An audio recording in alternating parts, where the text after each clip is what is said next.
Hey guys, I hope you've all been well. I hope you've been taking care of yourself. With all this coronavirus going on right now, obviously we just had school cancelled just the other day. It was very surprising to all of us. We had our exams cancelled as well, which was just like we found out all of this in like literally in a single day. And we weren't even told what was going to happen with our exam. So I've managed to go out and find this information for you guys, and I hope to give you as much clarity on that as possible. By the way, if you want to help out the channel, give a like, subscribe, and maybe follow my Instagram. That'd be very helpful.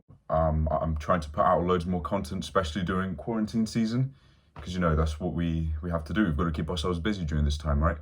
Before we get into the grade stuff, I just kind of wanted to let you guys know of some of the stuff that's happening, the impact on schools. I think it's interesting to note as well that special needs schools are not closing, they're remaining open, probably to help out the special needs children and that kind of stuff. And also, if you get free school meals, the chances are you might get some form of, I don't want to say compensation, but you might get some sort of money from that in order to make sure that you're still eating and everything. There's been lots of pressure on the government to do this, so I would not be surprised if the government does it. In fact, they may have already even done it. But in terms of the exams, what is actually going on? So a few days ago, we saw that in terms of GCSEs and A-levels, there was going to be some form of predictor. They were going to find a way to give us a grade, but we weren't necessarily sure how it was going to be done. Firstly, we will definitely not be doing an exam this academic year. This is important to know. You know, some people may think, oh yeah, we're still going to do it, but we might do it in like July or so. No, it's not going to happen. Not this academic year. They want to really get out the coronavirus. They want to just be able to make sure that that doesn't spread.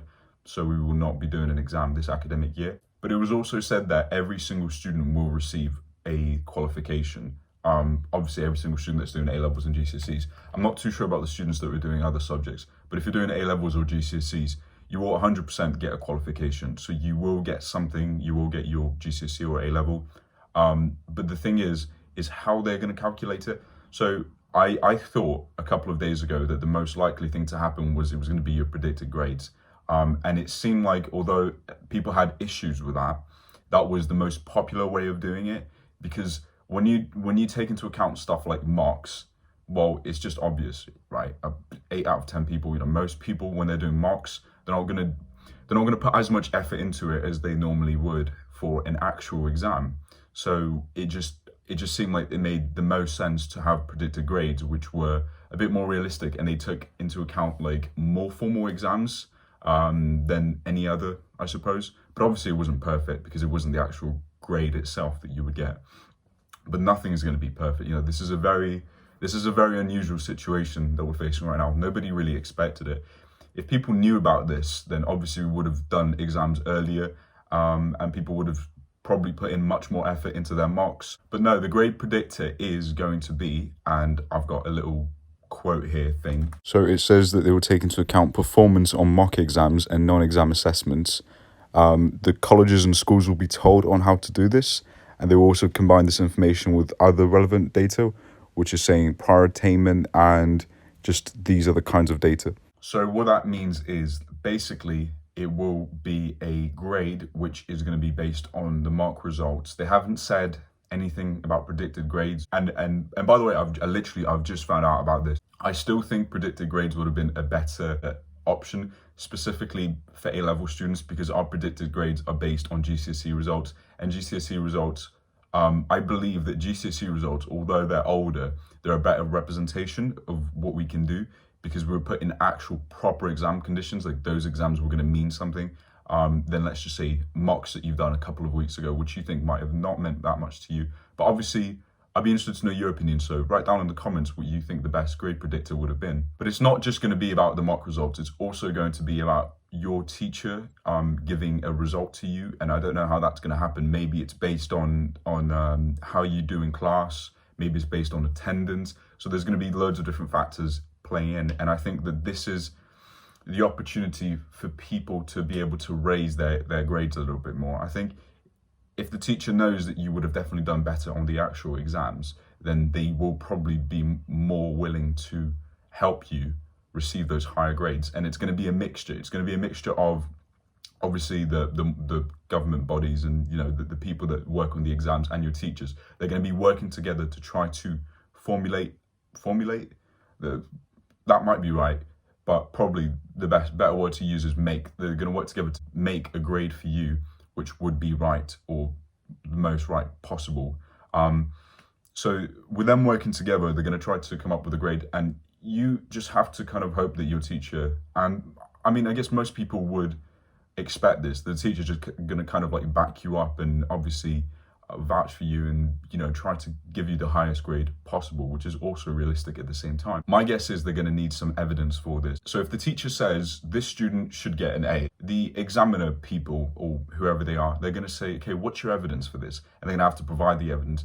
So if you're hoping to get an A, but throughout every single one of your exams you've been getting like C's, that's going to be quite hard for your teacher to be able to convince them that you're an A student. Now, some sixth forms do this thing called AS levels. Some of you may know what it is, some of you may not. It's basically an end of year exam that you do on year 12, and whatever subject you drop, let's say you've done 4 subjects, let's say your fourth subject is Spanish and you decide to drop Spanish, you get a grade for that. That's an AS grade. And that actually gives you some UCAS points, but not too many. My college still does that, but many others don't. In fact, I don't know any other college or sixth form that does that. But that could be a good predictor to see people's grades, because they're also formal tests. They're not as formal as GCSEs, but they're more formal than mocks, and they would be a better indicator. But then the other problem that you have with that is the same problem that you have with mock results, because my psychology teacher told me once that she knows that people don't take the AS levels as seriously as they would for A levels. So she knows that. But the thing is, I'm sure that if you put it on a measurement, they still take it way more seriously than everyday mocks that you have, or formal tests, or whatever. So this might be a better measurement for the colleges that do that. The problem with that is not many colleges do AS levels. So my college does it. Are they going to take that into account? Well, hopefully, because as I said, that's more representative of my grades than anything else that I've done. Surely more representative than marks. So with that being said, a good scenario would be, for example, someone whose predicted grades were, let's just say their predicted grades were BBB, okay? And for their AS levels, because normally you have to do 4 subjects, let's just say that they got BBCC, okay? So taking those things into account, that student probably would have gotten a BBB for A levels, right? If you take everything into account, the fact that they could improve, the fact that they've got 1 less subject to do, they'll probably get that grade, if not even higher, maybe. And although that seems like the more obvious thing to do, what they're going to do is they're going to also take into account the mock exams that you've done. And so let's say that this person, they're probably a B level student, okay? Let's just say that. If on the mocks that student kept constantly getting C's, maybe getting D's and just not getting B's, then that's probably going to put them down a little. And that's where I believe that this is kind of wrong. Because also it's worth keeping in mind that the level of formality that some schools and colleges do their mocks is completely different. Some places have it a complete test environment. They'll get examiners walking around, they'll have the tables, they'll put them in a hall and everything. And some people will just sit in class and do it really quickly, and they'll be told the answers. And there's just such a huge variety, and it's not, in my mind, a reliable way for you to find somebody's true potential and their true grades. So what happens if you're that student which you're expecting to get a BBB or maybe an A, B, C or whatever it is, and you end up getting a CCB? What happens if you're that kind of person? Well, luckily there's an option for you to appeal. That's right. So as I said earlier, you cannot sit an exam this academic year because they want to take care of coronavirus. But next year, in September, you will be able to do a test. You'll be able to do another test. But the problem is, that's kind of around the time that universities are supposed to start. So then what happens then? A university is going to wait like a few more months to open next year. A university is not going to open next year. Like, what's going to happen? And what about for people doing their GCSEs? I mean, what if they were expecting to get a certain GCSE grade, but they ended up getting something below what they wanted? Like, they're going to sit their exams again in September, yes, but then isn't their college or sixth form that they wanted to go to, isn't that going to have started already? And obviously to the fact that if it needs be, people will do an exam again. Yeah, it's not ideal, but people will do it again. But as I said, it's not ideal. If you see your friends just walking away with some predicted grades which are absolutely solid, and you get some shitty predicted grades, you're probably going to be like, this is extremely inconvenient. My mate doesn't need to study anymore. They're fine. And I'm here having to literally do my A-levels again when that person just doesn't need to do anything, or my GCSEs, whatever that case may be, you know? So it's inconvenient, but the whole situation's inconvenient, and we just got to be mindful of that, you know, mindful of the fact that none of this is ideal, but, you know, we're trying to get through a pandemic right now, so, you know. And actually, I did hear somewhere from one of the people that was consulting with the government that the government will keep in mind that students normally peak at this time. Students normally start to get better, they start to pay more attention and focusing more, which is obviously true because this is the time which we step up our games. It's only natural. So I'm sure that they will keep that in mind too. But we're still at a time which it's very unclear. We don't know what's going to happen with our futures. It's not great, but as I said, you know, it's an emergency. So we need to we just have to hope for the best. So basically, to summarize it, you will get a predictor of grades, which takes into account past exams that you've done and other factors. It may be loads of different factors. We're not too sure yet, but they're probably going to want to get lots of rich data in order to provide someone with their results. This is the government. This is a very important body, the Department of Education. They've got a massive job on their hands, and I don't think that they will do a bad job at it. I think that ultimately they're going to try to be as fair as possible. And in the case for some students, which it's not fair, particularly those that tend to do really, really well in their exams, and for the rest don't care and don't really do much for it, but they kind of do like lots and lots and lots of cramming at the end and end up getting good grades. For those students, it might not be too convenient for them. And in that case, and I'm sure that there's other students which are in that situation, which I can't think of right now, but in that case, you will have the option to sit your exam again in September. It's clear that this isn't the preferred position of the government. I mean, when I saw the education secretary talking about it, he said that there will be an option for students to take a fresh set of exams. Such as the ability for a child to rapidly take a fresh set of tests. But he didn't seem too confident on it. So I'm guessing that, again, as I said, this is a last resort measure, which they really want to avoid. But we just all have to be hopeful that we get some good predicted grades. I mean, I have in my mind the grades which I think would be fair. You know, I've got a grade in which I could do really well and studied loads and end up getting lucky with the questions and everything. I've got that grade in mind. I've got the worst case scenario grade, which is if it goes wrong, if I'm feeling terrible on the exam and all of these other different factors. And I've got this like middle grade. And this middle grade is the grade which is most realistic for me to get.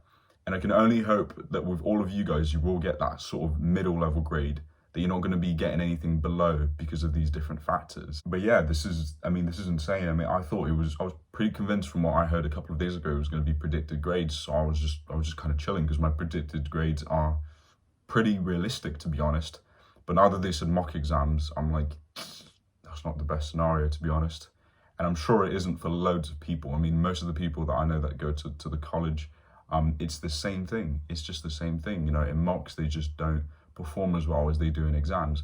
So once again, we can only hope for the best. By the way, I've got some good news here that universities are being more lenient in their admissions team, because obviously they know about the situation and how it's all like.